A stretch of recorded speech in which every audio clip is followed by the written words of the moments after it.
Hop, boyakalar. Nexia mashinasini olib qolganmiz. Bu mashinamizda eksklyuziv yuklari bor ekan.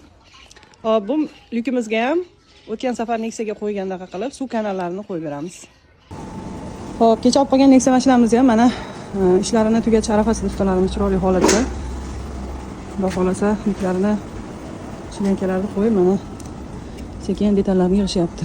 Hop, bu Nexia mashinamiz remontga kelgan. Eksklyuziv yuklarda agar Nexia minganlar biladi, eski eksklyuziv yuklarimizda suv o'tadigan kanallar bo'lmagan.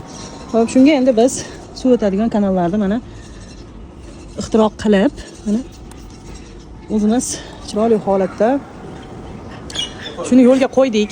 Kimga shunaqa xizmatlar kerak bo'lsa, bilsanglar eksklyuziv yuklardan ma'lum vaqtlardan keyin, chunki bu yuklarda kanal bo'lmagan, suv o'tadigan ma'lum vaqtlardan keyin suv o'tib ketadi.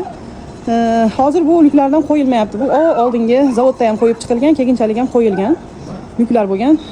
Hop, bu yuklarimizga kimga shunaqa xizmatlar kerak bo'lsa, bemalol pastdagi nomerlarga aloqaga chiqib kelaverasizlar, chiroyli qilib yuklarni, kanallarni qo'yib, yillar davomida chiroyli holatda ishlaydigan qilib beramiz.